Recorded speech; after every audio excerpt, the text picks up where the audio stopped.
a trainee or a consultant and you're reminiscing about your days? Top tip. Yeah, top tip or one advice you would give to somebody who is about to start a surgical rotation. Meet some of the other juniors. Get to have some of the stories, the good, the bad, the ugly, usually the great. They'll give you top tips. They might even give you some notes.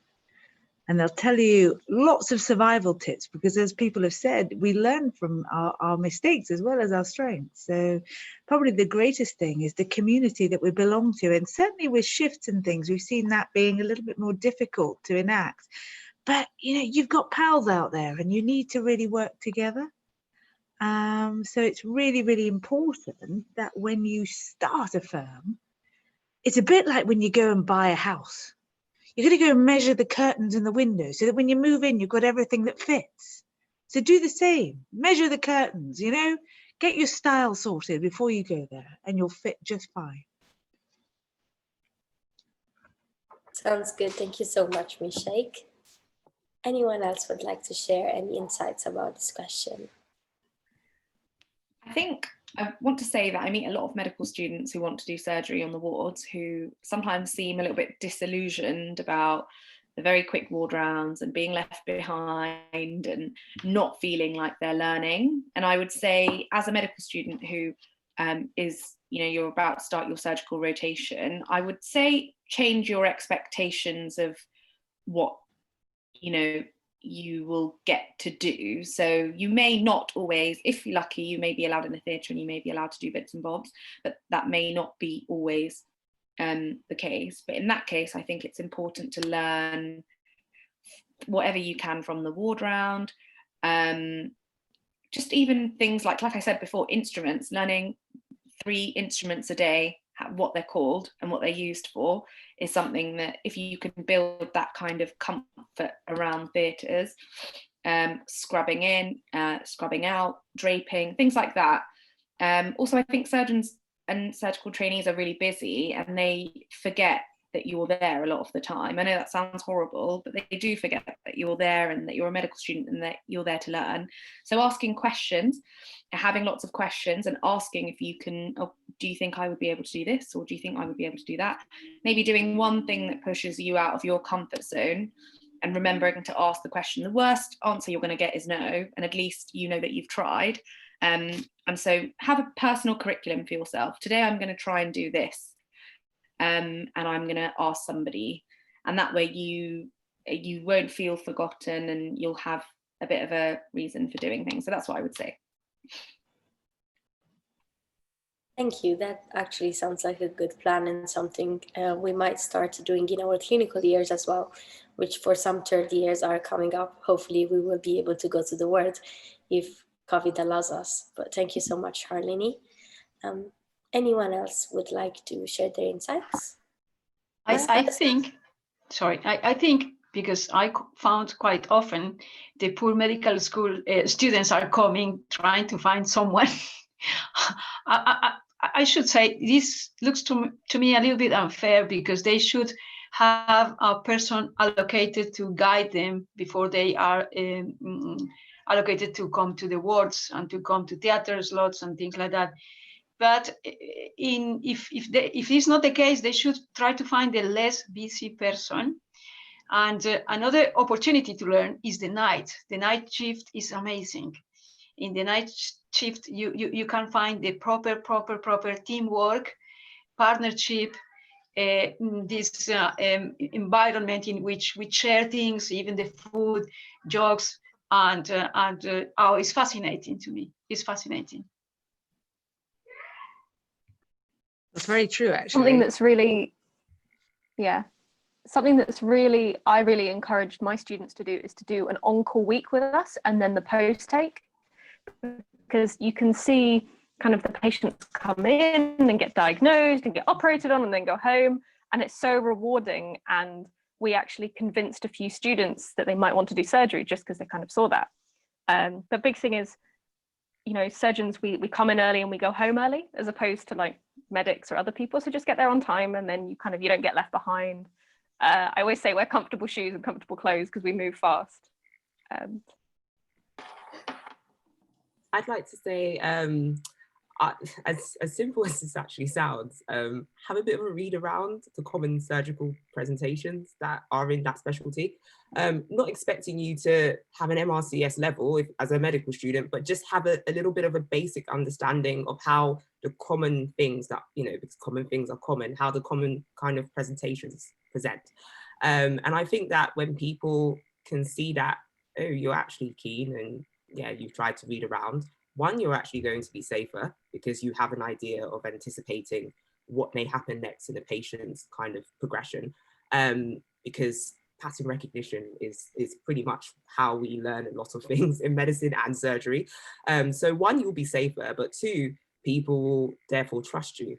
And trust is the thing, is invaluable. Once people trust you, then you are going to be given almost by default more opportunities, whether it's in research, whether it's coming into theatre, because pretty much everyone else is on study leave, so they need that extra assistant to hold the camera. It's the little things. So show up and have a bit of a read, but don't exhaust yourself. There's a balance, I'd say.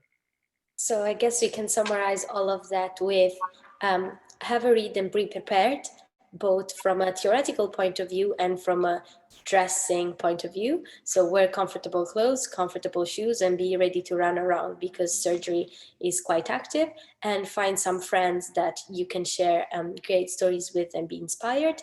Lastly, find somebody that you can follow around and can show you where the theater is, where the rounds are.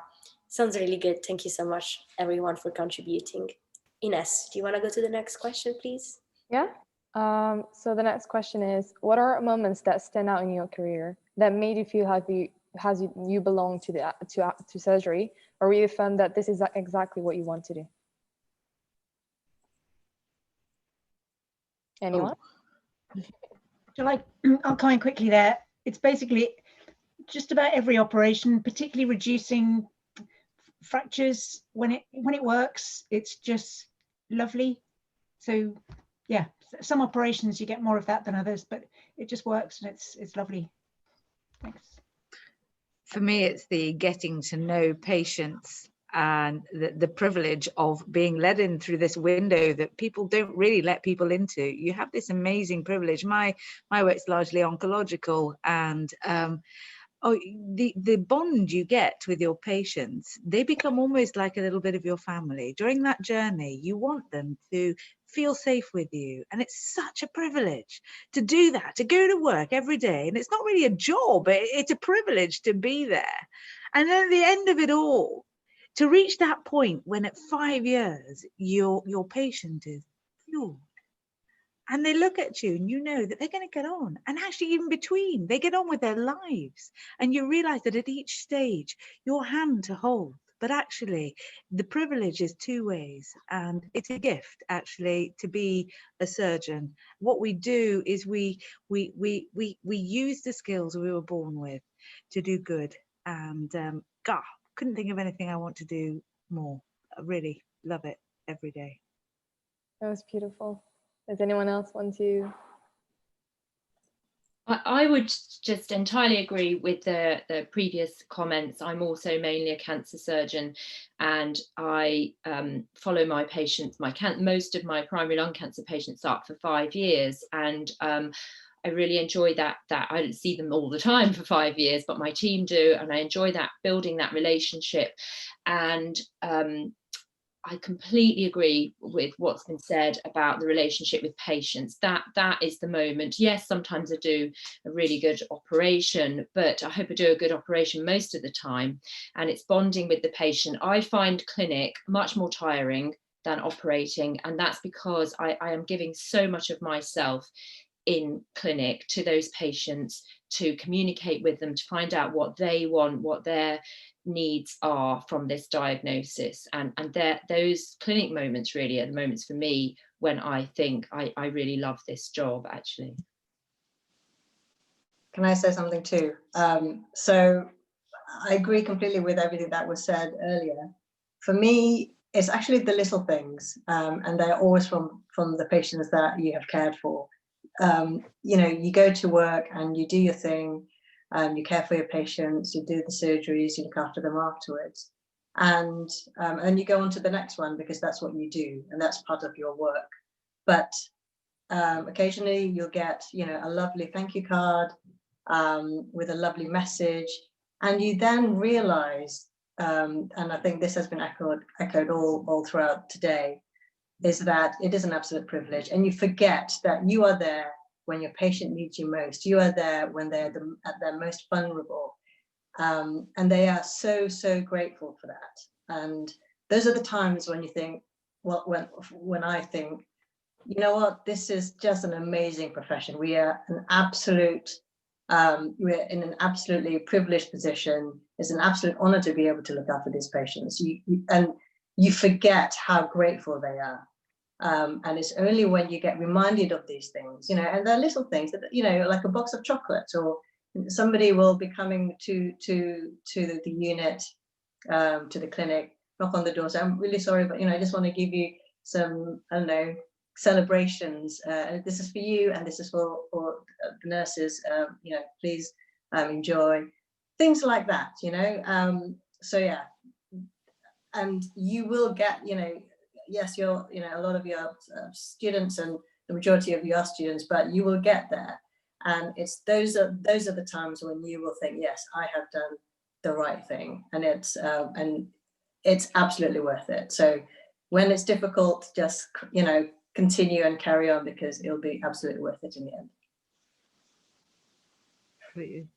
You know, when you're studying for those endless exams, and it does seem like endless exams, and you're wondering why they're asking you to read these small print things, and then one day it will walk through your door, that small print thing, and you will realize that medicine is amazing, surgery is amazing, and you know, the pain of going through all those pages, do read them because they're really interesting. Each of those pages is about a person, journeys of people.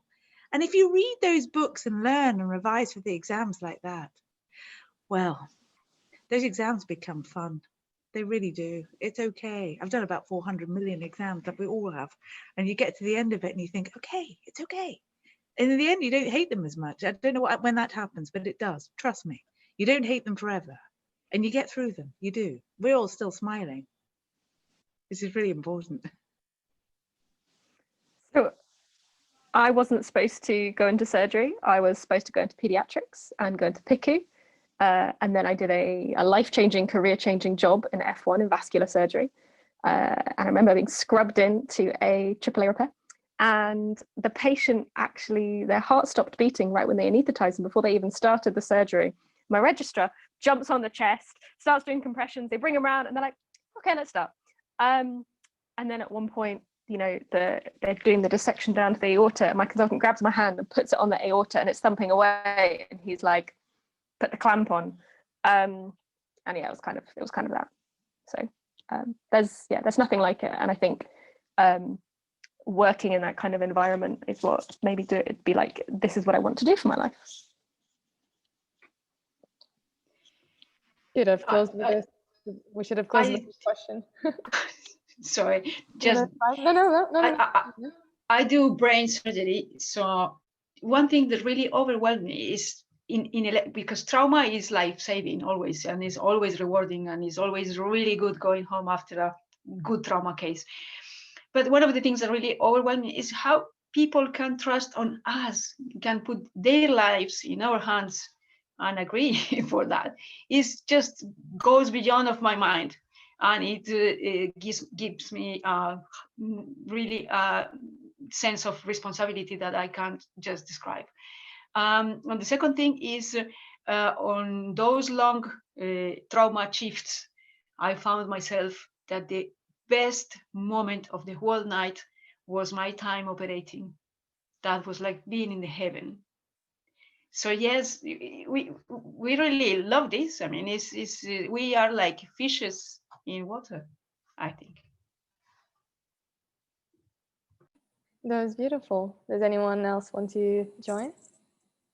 I just want to say, amongst the chaos of the NHS and the wards, theatre is a really wonderful working environment. I think when you go into theatre most of the time, it's people are trying to help you. it's cool, it's neat, it's clean. It's actually a very nice environment to work, and I really benefit from being able to get away from the wards and be in theatre for a bit. It's quite therapeutic and calming, actually, to be able to operate with it, obviously when you know what you're doing. But so I think that's being anaesthetist always really nice, and you can have a nice chat with them. And I think it's a small thing, but actually it's your working environment is quite nice in theatres. Can I just say something else quickly? Sorry, I think to answer the question, which I don't think I did answer the question, that my experience, which was terrifying and exhilarating all at the same time, I remember this clearly, was when I did my first solo operation at night. And I remember it was, it was a simple appendicectomy. Well, not simple, but if you're at a level, then it will be a simple operation. You have to learn how to do it to begin with. But I remember it was an appendicectomy, open appendicectomy, and I was on my own. That was it. I was the most senior surgeon in the theatre, and I was, I don't know, maybe a senior SHO at the time. And I was absolutely petrified. Suddenly, theatre was, vast. Here, little me kind of completely responsible for this person. And at that moment, I thought, oh my God, I have such a huge responsibility.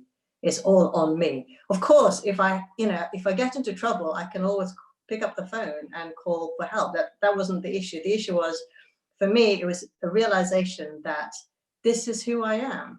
I am a surgeon. I'm going to open up this person and take that wretched appendix out for him. And it's down to me. And at that moment, I thought, okay, I was terrified, but it was an absolutely, a fantastic moment for me, because I realized that, yes, this is what I want to do. Okay, it's terrifying, but that, that's what surgery is all about, isn't it? You push yourself over that limit within your limitations, if that makes sense. If you know that you can't, if you have to know your limits to ask for help, but you have to be able to push yourself.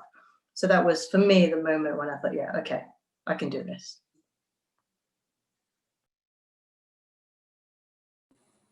That was beautiful. Thank you so much, everyone.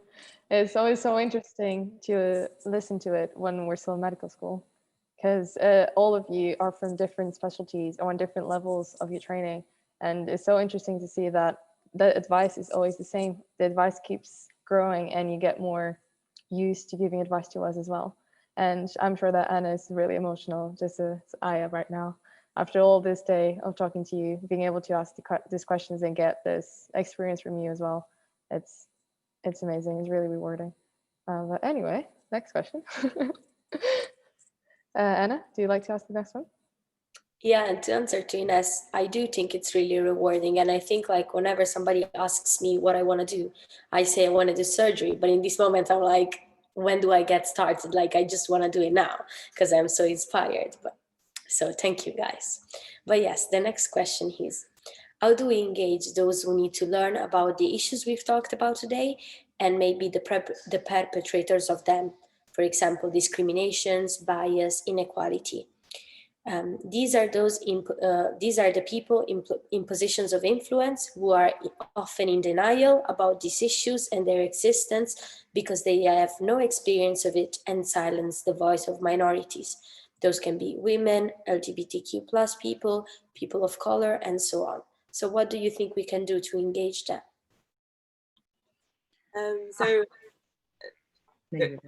Okay, I'll just quickly answer, especially because in terms of diversity, inclusion, and widening participation, etc.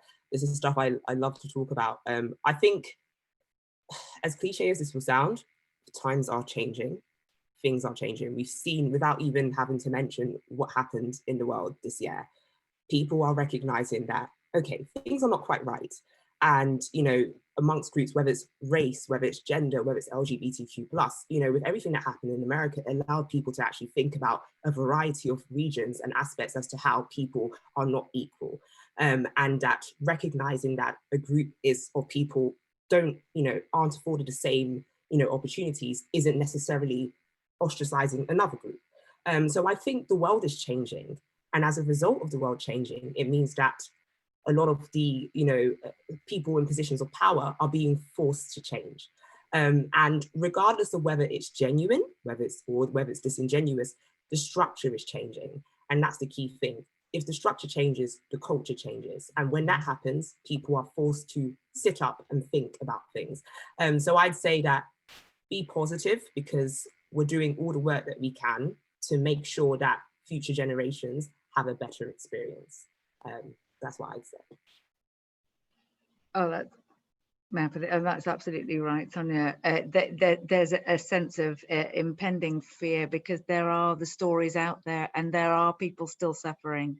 Discrimination is by no means over, but there are weird moments in the passage of medicine that give us an opportunity to look at ourselves again very closely. COVID-19 did that to us, and there's been a massive national outcry about discrimination in the National Health Service. We forget that actually our profession itself is quite a closed profession. It's a profession that's a little bit of a mystery, a bit like law is, and although lawyers have done a lot. Actually, they're a little bit, I can't believe I'm saying this, but lawyers are actually a little bit ahead of us in the context of cultural evolution. We're going to follow when we have to. It's not that it's a choice anymore. I don't think this noise is going away like it has done. It's risen and fizzled. It's risen and fizzled out again. But I don't think it is. And there's a lot of things that have changed. Number one is social media has made it impossible for people to just sit silent. There is now a place where if something really is under your skin, you're going to say it and people will respond. And before you know it, it'll go viral within 10 seconds. So actually, the conversation is not about what's happening in your hospital, your trust, your NHS. It's what's happening in your country compared to other countries. And suddenly perspectives and different ideas are making change possible. They're making change imperative. And I do believe that we still have a way to go. But there are now many, many organisations that are trying to point out. So I applaud the Royal College of Surgeons of England, because they turned around and said, well, actually, do you know what? We're not doing so well, actually. And they set up this wonderful diversity and inclusion meeting with 3 white men at the top. I was like, you notice anything there? But what was great is their attitude. It was perfect. You don't have to be brown to help brown people. You don't have to be white to know that white privilege exists. You need to be able to be conscious and human enough to know that there are things that each and every one of us can do about it. Now, Professor Mortensen, who is heading the Royal College of Surgeons, said, well, okay, we have to change things, but let's start small. Let's change the ethos of the Royal College of Surgeons. Let's do stuff. And you know what? Look at their webinars. Look at what they're doing. They're saying that each one of us can engage in our organizations to change things by speaking out for people of minority groups, putting the right people in committees, shouting out for your colleagues and being allies. So learn from the example of people like the Royal Colleges, and you can be a part of that. We all can. But it's great that the colleges are acting like our mentor in some ways, but you have to stand back and watch and take the example and take it forward. Don't just sit back, because this is a time when people are willing to listen, are willing to accept that change is needed. Most trusts have an inclusion and diversity representative within them. Engage with them, set up programs and change the dialogue in your trusts, instead of thinking, oh, this is a toxic trust. Yes, there are toxic trusts. Crumbs, I've worked in toxic trusts. We've all been there. So they are there. They're not as rare as we'd like them to be. But I think that we're now with this tide of change that people are going to be forced to join on. And so harness the facilities that are there. And actually, Scarlett, you probably can tell us a lot as well, being really high up in the Royal College, about all that's going on. It's super empowering, isn't it? Well, yeah, thank you, and thank you for recognising the huge amounts of change that the college has been through.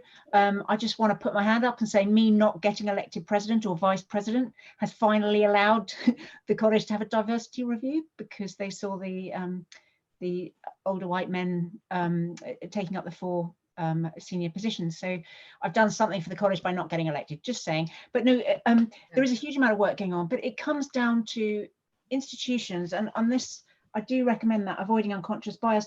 The problem is we made a little e-learning. It's really good, those. It's a really good publication. I loved reading that. Like, advertising for some of these senior roles and having a fixed term so that you can get rid of old wood, or people can reapply if they want to, but otherwise people get stuck in their role and then it's quite difficult to move people on. But I think you can change institutions, you can change structures, and change is possible. The Royal Australasian College of Surgeons did huge work, which Ria Liang should be really proud of. It's hugely amazing. But it's also about the individual surgeons. And what I'd like to see is every time someone says something that's stupid, like telling a medical student they can't do surgery because they won't be able to have a family, we almost need a kind of alert, report to college, bad, stop, a place. Yeah, you need that place to go to. Yeah, but I mean, people need to know that the college says that's unacceptable now, and what troubles me is it's still some of our members and fellows that are perpetuating it, and bless them, they don't always know because they've come from a different era, or they've seen what worked for them and haven't seen other people succeed. They've suffered, as in a way, from not having the diverse role models to be able to go, oh yeah, you could do that, I know someone who's done it, kind of thing. Championing and sponsoring is such a massive thing now. You lift people. It's not, you shouldn't be afraid of other people doing well too. It's an odd competitive culture that's toxic. It has to change, and it is changing. I think it is. I hope so. Yeah, so it's the culture, individuals as well. We need, individuals need to know that this is not what the college finds acceptable anymore. Good. And we need really good people to apply, so we have a good pool of excellent surgeons to pick from. Yeah. I can't really waste this opportunity of having Ms. McNally in the panel, because I don't get too much involved in the WINS network for some reasons, actually, personal reasons. But the thing is, I'm sorry, but I disagree. I think the Royal College is not doing too much for us. And I was born in Colombia, and yet I was part of less than 5 when I did started the training, and we got good numbers. Actually, in my hospital, there are 5 more after me, after the training. In Spain, where I worked for 12 years, now we have, in neurosurgery particularly, 40% of women registrars, which is amazing, and 30% of consultant women. In UK, 12% of surgery consultants are women. Someone has to explain me what is going on in here. 2 things. The Royal College is male dominated, and this is a fact. 2 things. The last thing, because I'm not going to extend too far, is I think the problem or the solution might be in the entry point for the training. So unless you do this fairer process of applications in which women will be more prone to apply and more likely to succeed in doing the applications, this is not going to change ever. We can organize these meetings, we can kindly attend, give our input, trying to mentor people, trying to be politically involved, but if we don't change the things in the top, if we don't change the training system since the very beginning, this is not going to change ever. I'm going to leave UK, I'm going to come back in 20 years, I'm going to find the same numbers. And this is really, really, really frustrating and disappointing. I really want more action by the Royal College. If you need us, because I do agree with you, we need to be more involved in senior levels. We need to try to achieve higher levels in hierarchy, in visibility, in politics, etc. Even with the cost of sacrificing more personal life. Yeah, I'm up for it. I'm gonna I'm gonna get involved. I'm gonna try to make myself more visible, my voice louder, and stand up as I have done since more than 20 years ago. You can count on me, but we need more actions from the Royal College. That's true.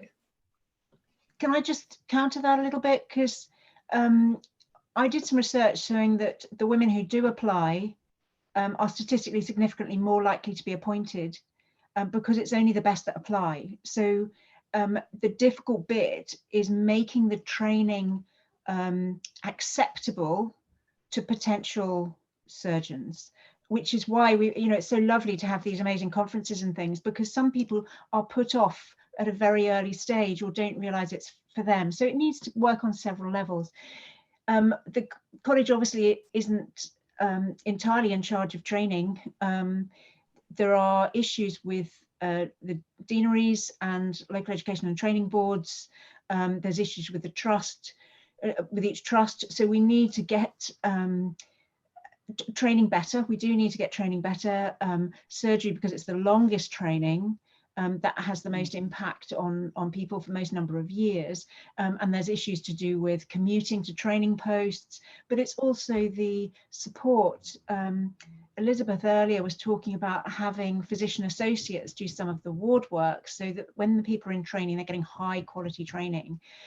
So it's all that kind of thing, which is difficult. I've done the same thing in my trust of getting doctor's assistants, people who have no qualifications at all, no A-levels even, they've been healthcare assistants on the ward. In my own trust, I've got them working alongside doctors, doing the paperwork and putting in drips and things so the doctors can concentrate on doctoring and their training. So you can look at my website for doctor's assistants if you want that. But it's kind of, the problem is the college, if the college was in charge of all of it, it would be a bit different. And I think part of the problem is you've got all these institutions which are often male dominated or haven't thought about the modern way of living. Kind of, maybe Elizabeth can talk about other things that might change at a higher level, but it's not the selection point into training, apart from some detail about whether people are self-scoring their own selection forms during the pandemic, which is wrong. So yeah, I've probably talked enough, but there's quite a lot to do, but having these conferences is a massive part of it. Thank you. I think the voices thing is important. When I was talking at the National RSPA meeting at the college earlier on in the year, and I brought up this issue that I remember 25 years ago sitting with the then two white male president and vice presidents of my association, and them reflecting on the fact that people blossom different times. And the idea that everyone's going to fit into this very bizarrely rigid training pathway is, I think, unrealistic. And it does put women off.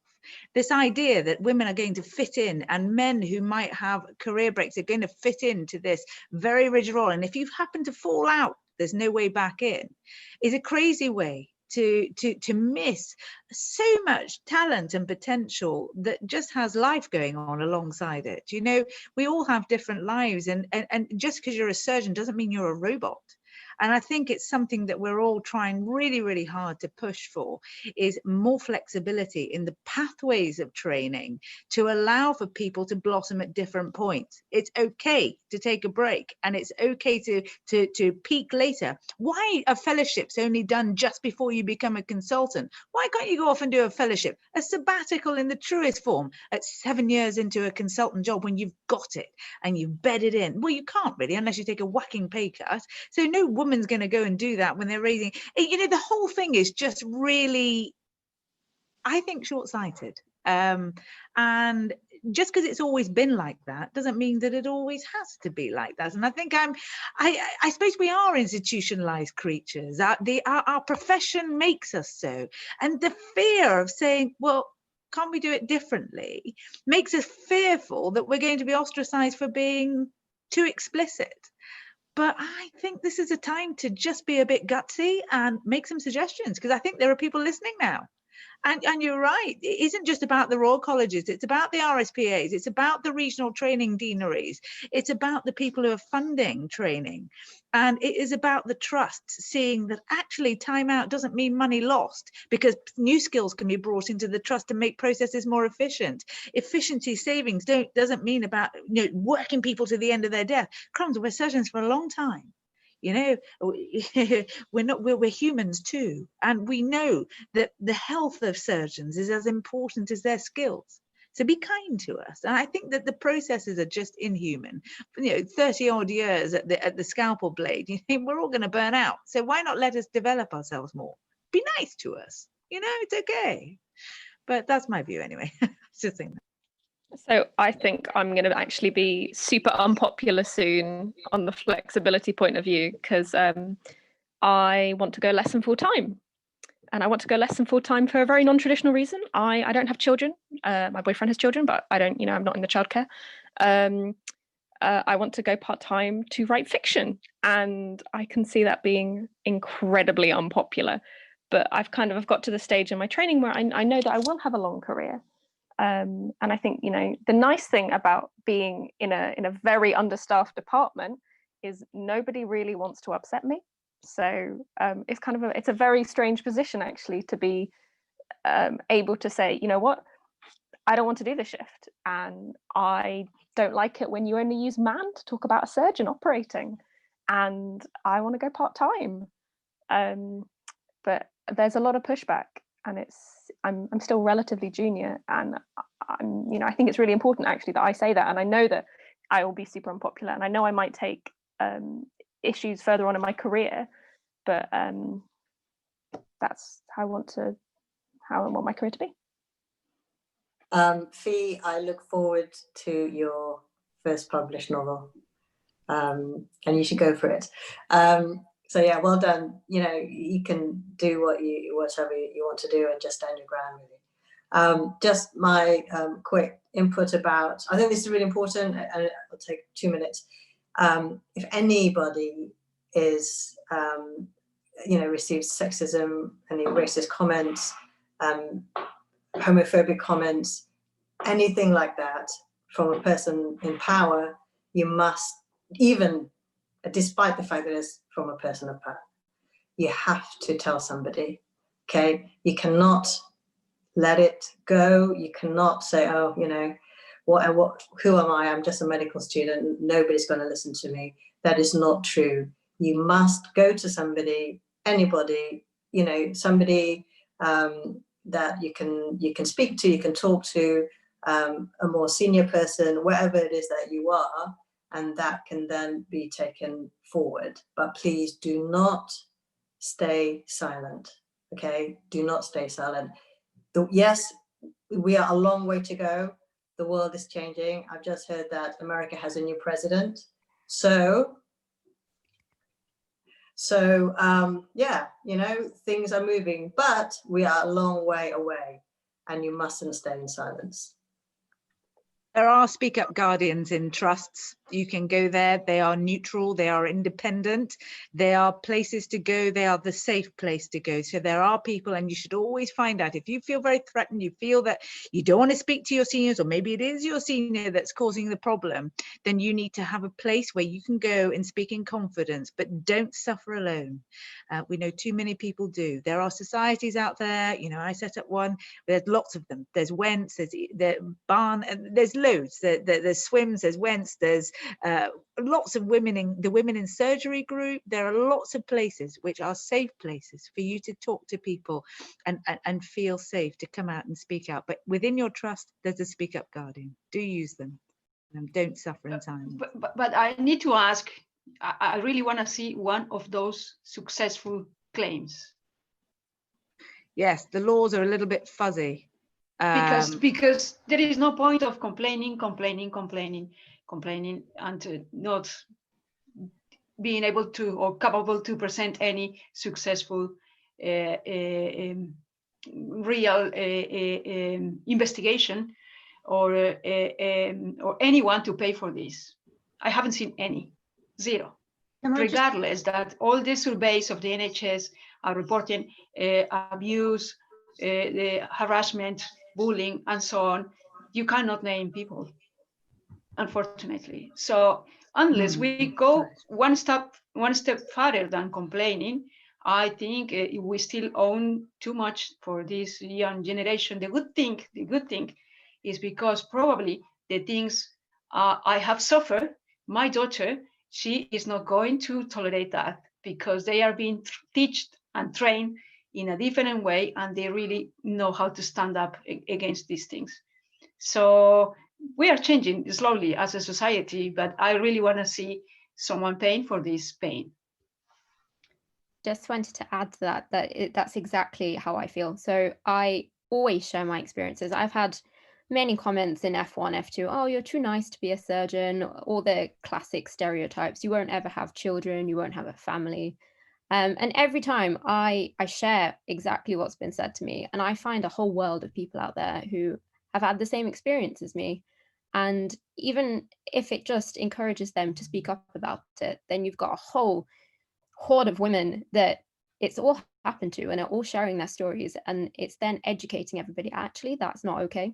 And it's not okay to go through. It's not okay to say. And I think that's a good way that not just the colleges, but you as an individual doctor, as an individual surgeon can have your part in this, because you can then use your experience to educate everyone else. I think that's really important.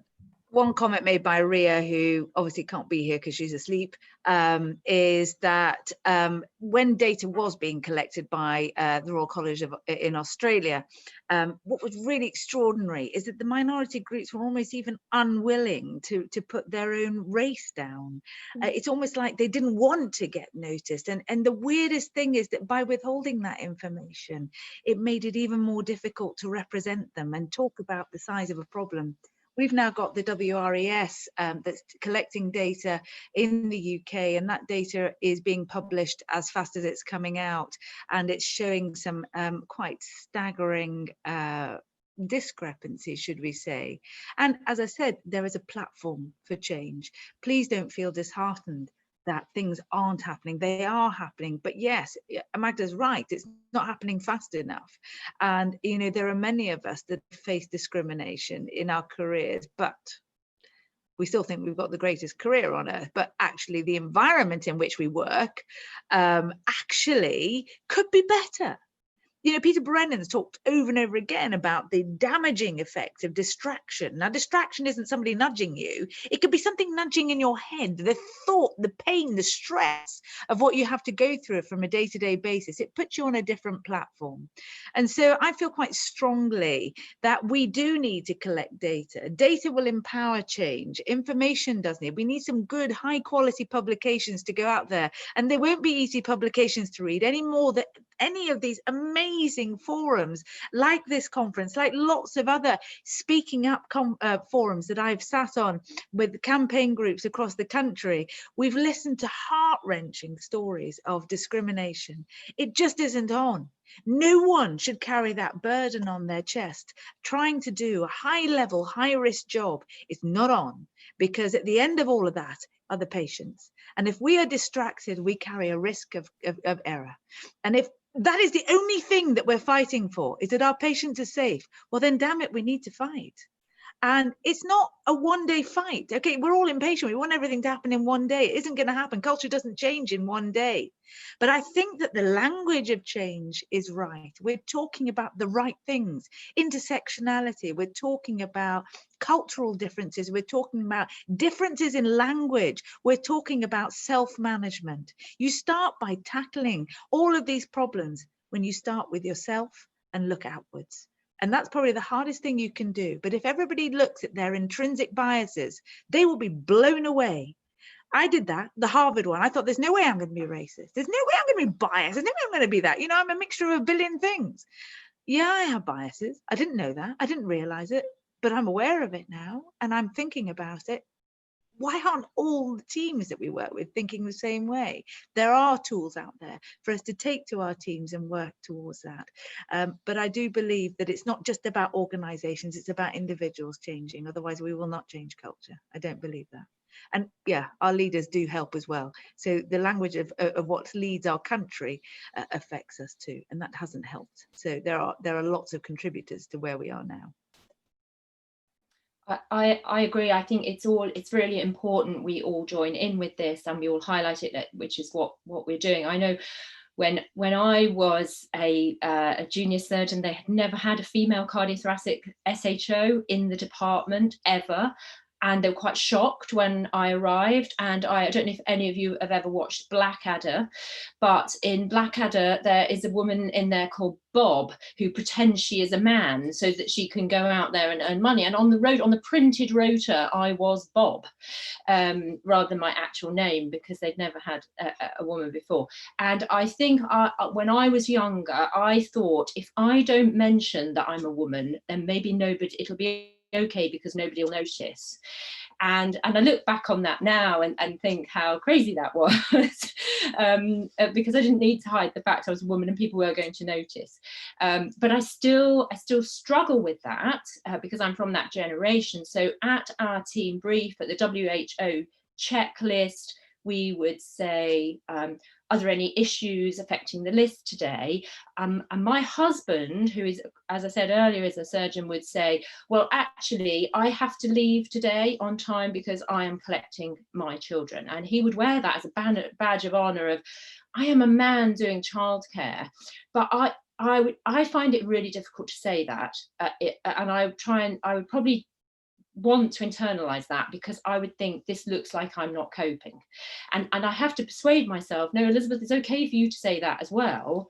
Now you need to say that for the next generation and not just sit there worrying as the clock goes by that we ought to finish this case because I've got to go, but don't tell anyone. That was amazing. Thank you so much. Well, this was a really nice debate. I'm not gonna cry, not gonna cry. The next question is, and I think that we touched on this and for the past 20 minutes, how does having children affect your career and how do you make it work? Make it work. Did anyone want to start with that one?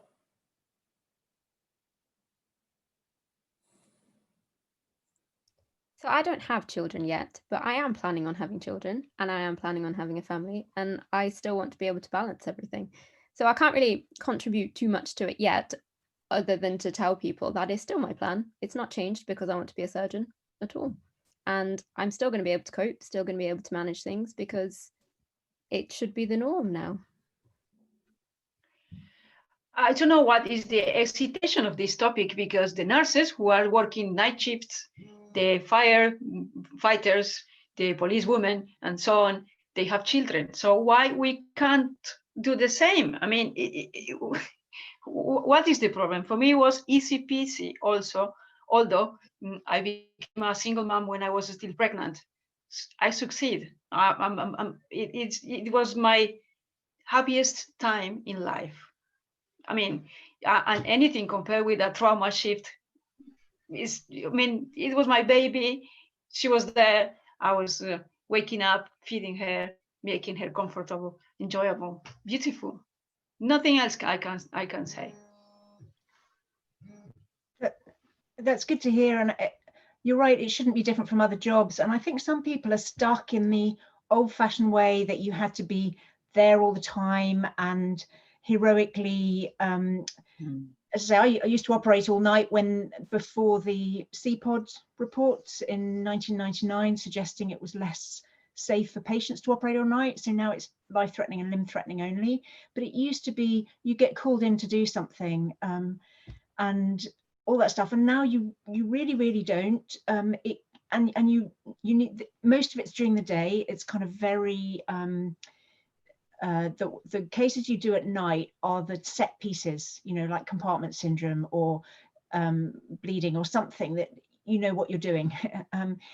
The stuff everything else is put during the day when it possibly can be put during the day. So you're working with a team. So actually you don't need to be there all the time. You can get some time off. So the critical thing with children, in my view, is having enough cover so that the child is looked after when you're at work. And for some people that will mean doing less than full-time training or part-time working.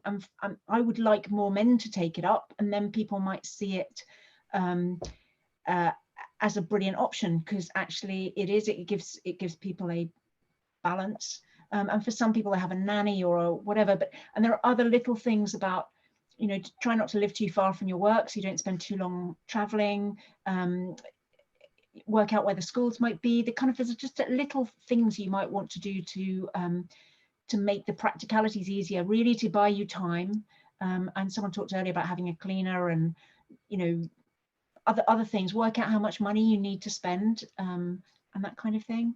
But everyone has a very personal attitude to it. The only thing that I've started saying more is I've got 4 children, and actually that's too many. I kind of hadn't realized it at the time. They're lovely, obviously they're amazing, but they take quite a lot of input. There's quite a lot of emails from school, there's parents' evenings, there's lots of holidays, but it's basically you've got to balance the time and use all your networks, in-laws, aunts, use all the special people you've got around you.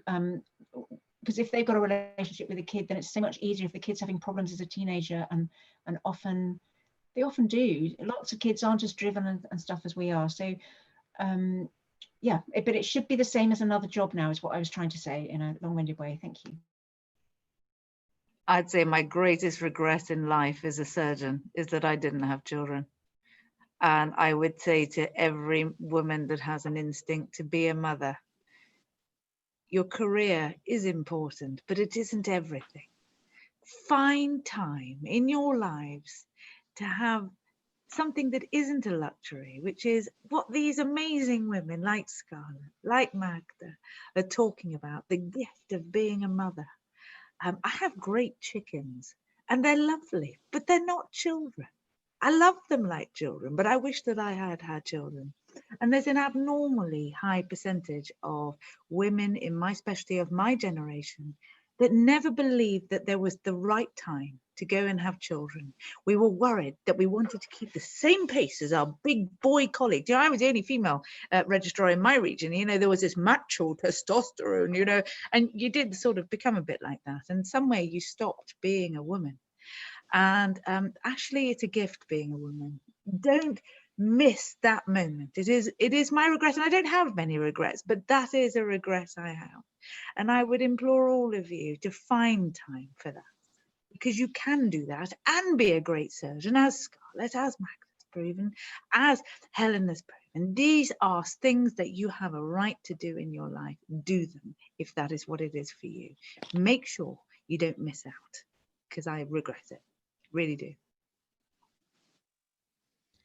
I think it's really So my question was for Mrs. McNally, actually. How many kids is a good number then, you know, just for planning's sake?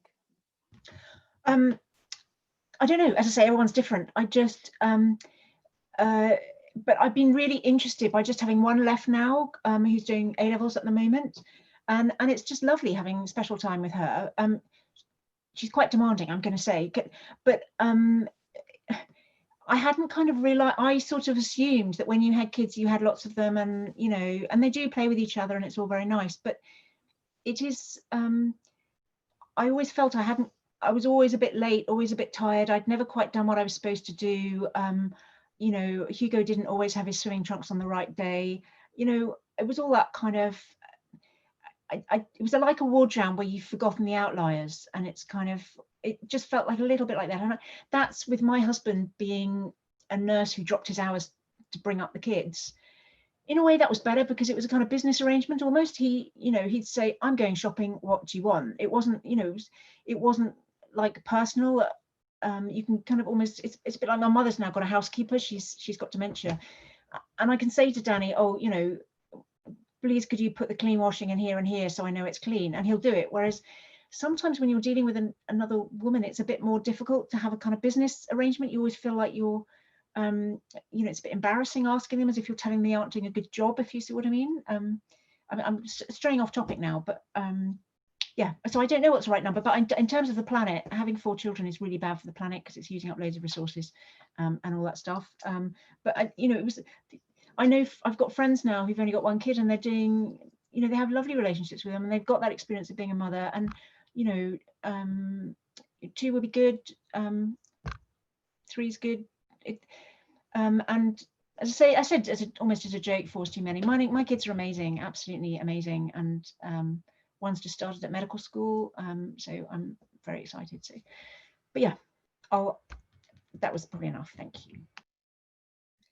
I think it's really great to hear, particularly from Ms. Sheikh, that says that she kind of regrets not having children, and encouraging us to to do that if that's what we want. But I also wanted to say that as young women, it's really important to hear that if that's not what we want, we don't have to do it, because that doesn't make us any less of a woman. There is so much that contributes to who we are as individuals. And I think it was really important to hear throughout the day from all of you about what you do to keep healthy outside surgery, and having hobbies and having friends, and taking care of your family. Those are equally important things that contribute to making us very valuable people. So yeah, I guess I just wanted to tell everyone that is often told, like, oh, do you not want to be a mom, when they say they want to be a surgeon, that it's okay also not to want to be a mom. If you don't want to, it's fine. I think. Well, moving on. Next question, which I think is an amazing one, and I'm so excited that we got to this one. Some people might argue that there is no need to empower participation of women in any sector, from medicine to politics and so on, because if they are good, they eventually will succeed. And some even argue that it's discriminating towards men to reserve a place for women. This is, of course, very simplistic and does not take into consideration the whole troubled path that women or LGBTQ people, for example, have had to go through in order to succeed. How can we respond to these arguments? And I think this is something super important to talk about, because I was approached by somebody super lovely when I was organizing Women in Surgery together with Ines, and I was told, don't you think that organizing Women in Surgery kind of puts some sort of burden onto the women, and maybe emphasizes that that there is discrimination? Don't you think we should let change run its course, because the numbers are changing, etc.? And I really answered that yes, change is happening, but why not being part of that change and driving it faster with events such as these? So I'm really interested to hear from you guys. What do you have to say to the people that say that it's discriminatory to reserve places for women, and having events like these kind of puts a burden on men? We're all going, what? We got something to say. When I hear this stuff, I almost, I don't want to say I laugh, but I really want to give a little example. I remember going to a conference last year and someone said it so perfectly. I think it was a brilliant example. He basically said, when you think of a group that's been marginalized or has been, disadvantaged in some way, shape or form, it's like asking them to dig a hole with a spoon, versus a group who have always had opportunities, asking them to dig a hole with an actual shovel. And yeah, we're both going to dig the hole eventually, but for one, it's going to take significantly longer. I thought that was just so perfect, and I thought I'd vocalize that. I think one thing we need to emphasize is that by highlighting that a particular group is marginalized or they're disadvantaged does not take away the opportunities of the group that has always been getting the opportunities. And I think people need to really, really come to accept that. I also would like to finally say that just because you are a woman and acknowledging that, yes, things have been a little bit harder as a woman going into surgical training, etc., or politics or whatever it is, doesn't take away from you as a woman. And you find that people almost try to pretend, and actually pretending or not vocalizing that there are issues does more harm than good. So I would say to whoever said that, we've got a very long way to go. We're not there yet. We are not equal. It's assuming that everything is based on a meritocracy, and that is not the case whatsoever. And that is the reason why outreach is necessary. And until we have that greater social, cultural change, these small groups are required, these conversations are required. I remember, that's absolutely right. I remember when we set up the Society of Women in Maxillofacial Surgery, I guess they put me there because they thought I had a bit of a bite. And we had some pushback. We had a lot of pushback actually when we first set up. And there was an interesting split of men and women who supported us and hated us. And there was not much in between, actually. It was one or the other. And for our first year, we held a conference, and there were only 2 men there who came to the conference. One was one of the sponsors, whose jaw was to the floor as he heard the stories of women. and couldn't believe that he didn't know. I mean, he came from a big German company. Of course, they're trying to change. And then the other one was an LGBTQ member, and absolutely lovely. And he felt that he belonged more in a group of women than he did in the big male-centric conferences. Our second year comes. And by this point, we've done lots of courses. We've been out there. We've been seen by everybody. And I will never forget the day at the national conference when one of the older, grey men came up to me and said, "Do you know what, Serena? I thought you were the biggest idiot in the world when you set up that society for women. I can see now that the biggest idiot was me. I think what you're doing will change the specialty forever. Well done." And I just sat there and nearly cried. And actually, it is hard. You've got to go out there and believe in what you're doing, because there will be people that doubt you. There will be people that see you as a threat until they realize that we're not a threat, and that what we're not doing is pushing them out of the way. We're lifting each other, and we can all rise together, and there is space for us all. The problem is they don't realize that, and they've never really seen us. And then suddenly they've noticed us and realized that they hadn't really factored us into the space. But there's space for us all. And I think a lot of it's about visibility. These fears that exist, and it is about fear of threat, they will go as people realize that we are an asset, which we know we are, but we've got to prove it. And it is hard. When you're a minority group, you do have to prove yourself. And that imposter syndrome comes from that fear of failing, because you feel like the whole world is watching you as you're trying to change something for the better.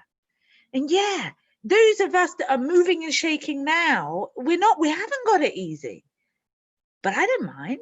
I'm like Magda, sit here, put me in these places, put me in a place where I can make a change. I don't mind that I'm going to struggle, because your younger generations deserve to have things a little bit easier. But don't forget the struggles. I sit there and I read about the suffragettes. I read about the journeys that women have taken to bring women even into surgery. And I never forget those stories. I respect them, because each and every one of our generations has something to change. Right now, we're looking for parity. Tomorrow, it will be about leadership. And I think that's important. I think those comments in the question are quite easy to address. There are no reserved places for female surgeons. I sit on national selection in cardiothoracic surgery. There are no reserved places. So that's full stop to that one. The second argument that the good ones will get there anyway.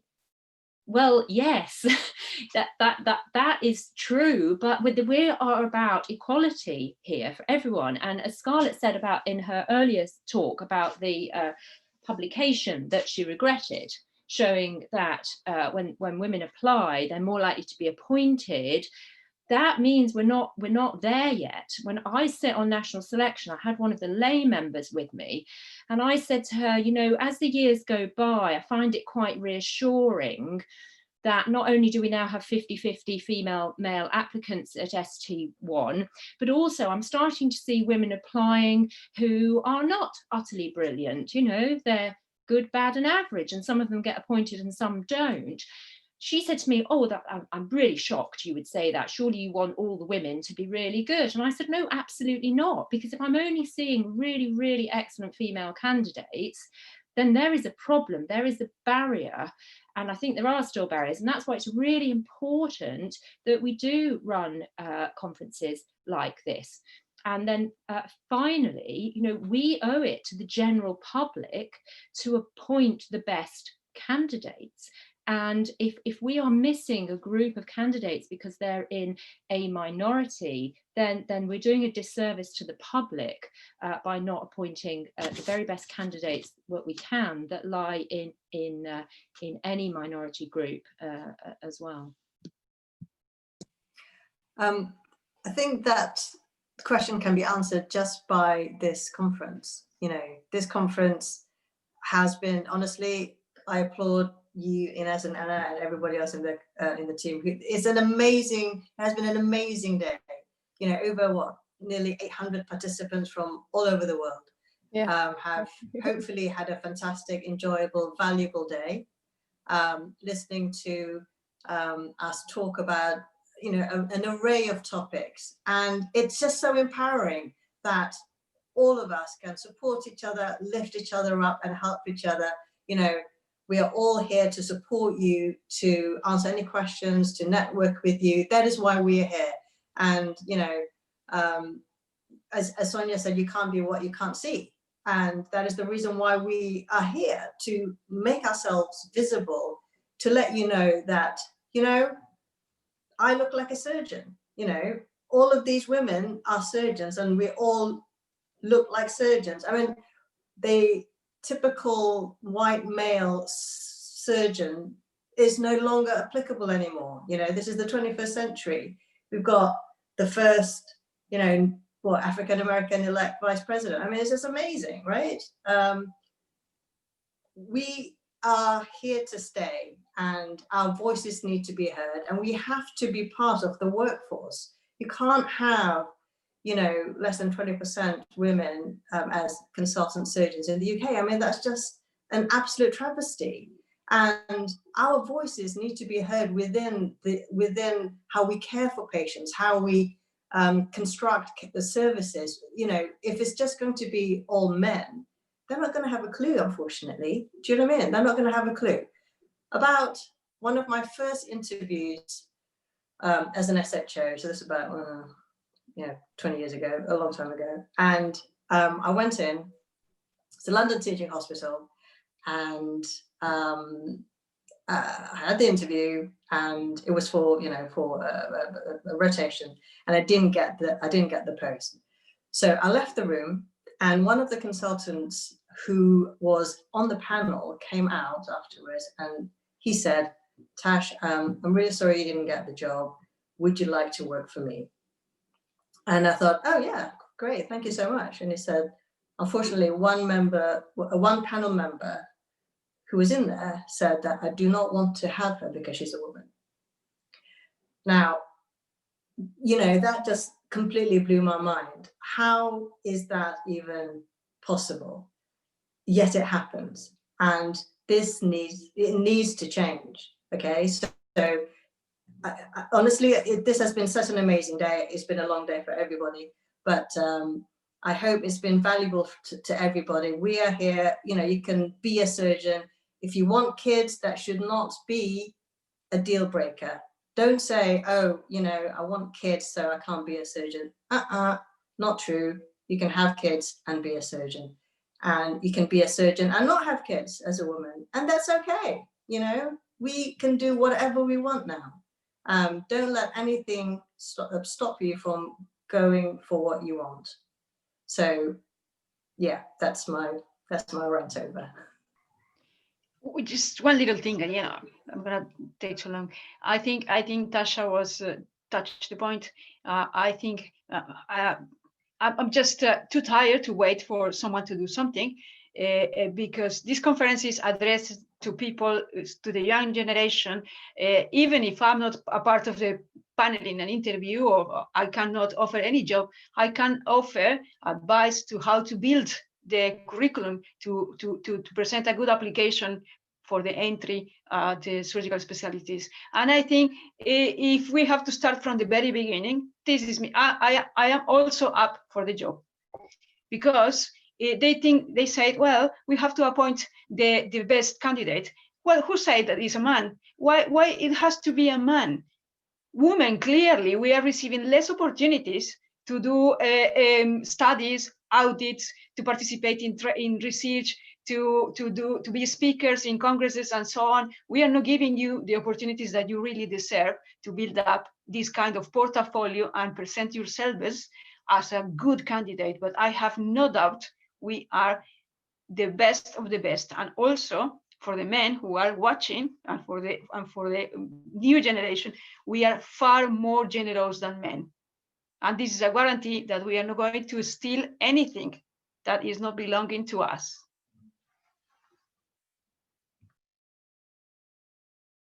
That was amazing. That was really good. This is a very, very bold question, and I think if we could, we'd be here for 5-6 hours discussing this one. I'd just like to, I think there's 10 minutes left for the time that we're closing the conference. So I'd like to finish with a really interesting question. What is the most important quality for a female surgeon, or a surgeon in general?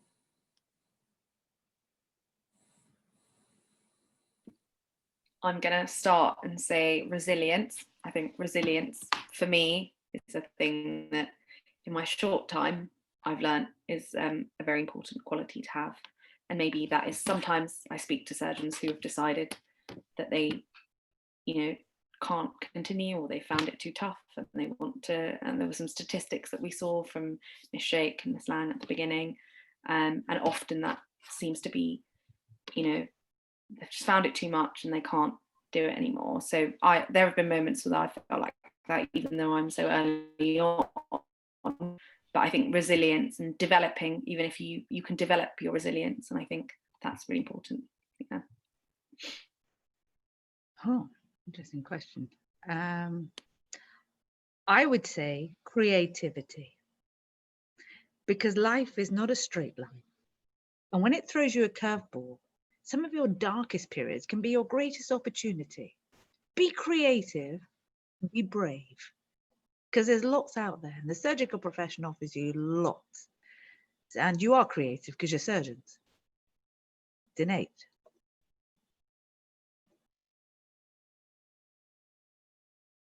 I'd say Really difficult question, and I can say all the words because I really believe that you should be a little bit of everything. But I'm going to say humility. Humility, and just remembering what a huge privilege it is to do what we do. So as a future pediatric surgeon, I bring the skills from the things that I've learned so far to every specialty I do, including the general surgery that I'm on at the minute. And it's really making family aware of what's going on, not just the patient. And that comes from my very limited experience in pediatric surgery so far, is discussing that with the parents, making sure family are happy with what's going on, not just the patient, but make sure you keep that, because it's really easy to lose, I think. I was going to say self-awareness. I think that regardless of whether it's surgery, any kind of field you're in, you need self-awareness. And as much as we don't like to talk about the R word, but reflection allows for that. If you're not asking yourself those difficult questions, walking away from a brilliant case, oh yes, I did well, but actually, what could I have done better? Doesn't mean being hypercritical, just ask yourself those important questions. I think that, as we saw with the soon-to-be ex-president of the United States, that's one thing he definitely lacks. I think self-awareness is key.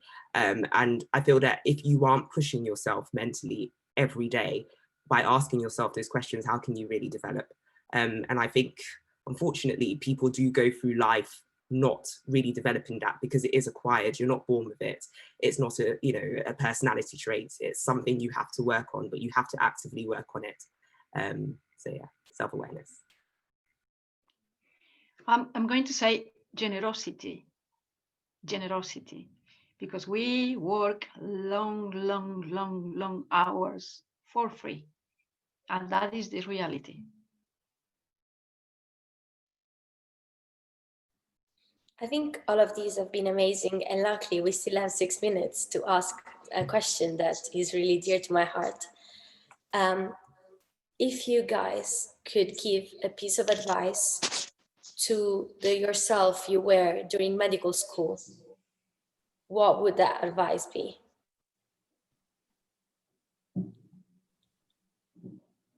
Sorry if it throws a bit off your game. I would say believe in yourself, okay? Because it's a long path ahead, and there'll be really bleak times and dark times and hard times, and it's not a walk in the park. And you will have you'll be self-doubting, you will be thinking, oh my God, what the hell am I doing this for?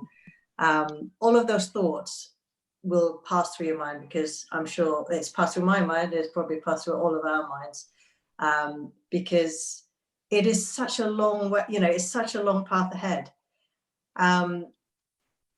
So self-belief, belief in yourself. And the other thing that for me, I think is so important is enjoy the journey. Okay, you have to enjoy the journey to where you want to be. Becoming, you know, going through medical school, becoming a doctor, the end, you know, whatever that end goal is, whether, you know, I guess, you know, you become a consultant at the end. At the end of that, you know, your life doesn't suddenly change and becomes magnificently different. It doesn't, you know. You become a consultant, you get a sheet of paper, say, oh, hooray, you're a consultant now. And you think, oh, okay, now what? So unless you enjoyed that journey to get to where you want to get to, don't do it. You know, don't do surgery just for the end. You have to enjoy the journey. So self-belief and enjoy the journey. That's what I would say to myself. My advice, by the time I got to medical school, I was 9 years in already. I'd finished dental school, and I know that what kept me going was the priority that I put right at the top of everything, which was keeping healthy and fit. And that was mind and body and soul. And at that time, I paid for medical school. So I did 80,000 miles of driving to do my medical school degree and write papers and build my portfolio. I was like some machine. Actually, I look back at it now, I'm not quite sure how I did it, but I did it. And I loved it. And I loved it because I was chasing my dream. And my dream was to be a maxillofacial surgeon and better than the boys, because I wanted to go to the best training region. And damn it, that was my place to get. And I got it, you know. So what I would say to you is keep fit. You know, I used to go for a little, and I'm the worst runner in the world. I am not magnificent like Scarlett. I am truly bad at running. And so I would go and waddle around fields. Wherever I was locuming, I would find a field and I would jog. I would come in bright pink, I'd have a shower, and I felt 10 years younger. And I would say to you that your mind, your body, and what you are as a surgeon, they're all linked. So be kind to your body and keep fit, keep healthy, eat well. If you like baking like me, jog a little bit more and just keep going for it, because you know the curves, they come in your body, you only get one. So look after it.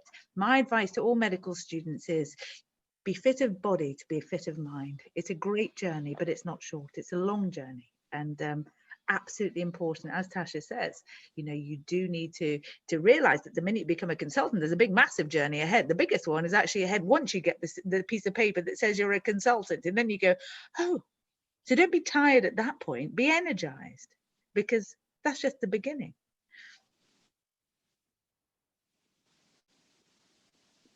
I would say some quite specific advice, if I could give to myself when I was in medical school, would be medical school was the last time I remember when I was there just to learn. And at the time you don't appreciate it, but it's such a luxury to, you know, someone's just saying you're here to learn, and when you go home it's just purely for learning.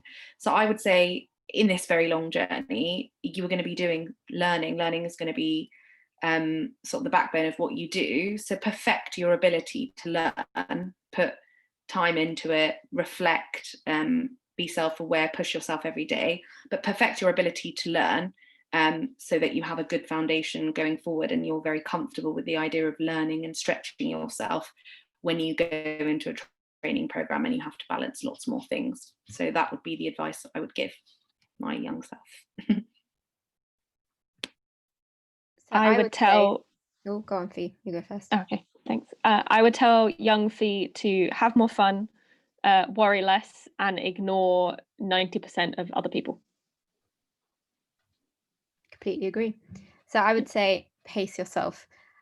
I know after listening to today, after listening to all these inspiring talks, then really, really wanting to be a woman in surgery, and you want to do it all now, you want to do it now and get your job now, but pace yourself. There's, like everyone has said, it's a really long journey, and look after yourself as you go, because it's really important. Cool. You've said amazing things, and I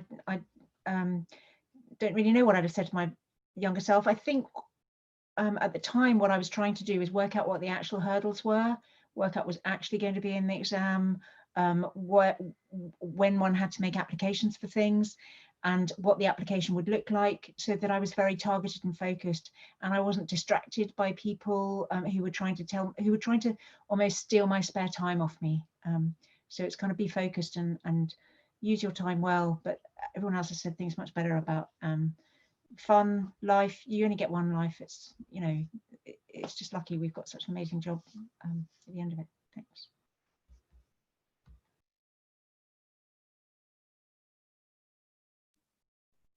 Thank you so much. That was amazing. Unfortunately, we've run out of time, and I do recognize it's been a very long day. And Ines and I have kind of been a little bit on edge throughout the day. We never expected it to go this well, and it's all thanks to the amazing surgeons that have joined us. So thank you so much once again. I'm now just going to ask Ines to put up the price slide once again, just so we can remind all of our attendees the prizes that we will be giving out after the conference. We are looking for one formal essay, or 2 formal essays actually, and 2 blog posts. The formal essays will be about, you know, your experience today, what you've enjoyed, what you've learned. Has your opinion shifted in any way about your possible future career? Whereas the blog posts are going to be much more informal, and those are for Surgical Society and ARMS, and you will be winning either a hoodie if you are like a Women in Surgery hoodie if you are a UK participant, or you will get free access to all the virtual events like this one that we organize, both Surgical Society and ARMS. So please submit some of your beautiful insights. I think it's a great way to get involved and get even more out of this conference. And if Ines could share the slide about the future events that ARU Surgical Society and ARMS are organizing. Yeah, there's a slide first for general feedback form, so I'll show those to you. Okay. I just want to give a quick thank you, because I've been talking to you for the past 2 months, I think. And last night, the majority of you sent me lovely texts to support and to motivate me for today. Some of you got my little freaking out emails as well. And just like Anne, I'm really emotional today, and I'm really glad we pulled this off and it went really well. I'm just gonna show the feedback form. So hold on, Ines. Can I just say something? Sorry, quickly. I just want to say, I'm sure on behalf of every of the panel, to say thank you, Ines and Anna, and everybody on the team for organizing this amazing conference. And AIU is literally, you know, my local medical school. So I'm so proud of you and what you have achieved. And yeah, kudos to you. It's been an amazing conference. I'm sure I can speak on behalf of all the panelists that we have enjoyed this day immensely, and I've learned so much. I hope your participants have learned a lot too. And you know, the amount of work and effort that goes behind this is just astounding. You know, all we have to do is, you know, sit in front of our computer and just link with Zoom, and that's it. But you guys have had to do so much work behind the scenes, and that needs to be credited. So guys, you rocked it today. Thank you so much, and look forward to the next one. So round of applause to you guys. Woo! Oh, thank you. Yes, wonderful, woohoo, brilliant. I don't know what to say anymore. You'll get my little thank you email tonight, so don't worry, there'll still be a nice email. Share the feedback form. Yeah, let me just quickly. And thank you so much for all of the participants to stay here for 8 long hours with us. Yeah. Well done, guys. I just want to remind everyone that please do give constructive feedback. We don't want to go through empty feedback forms. I'm pretty sure everyone has a really nice feedback for today. Yeah, there's a lot of comment boxes, and please do fill them up.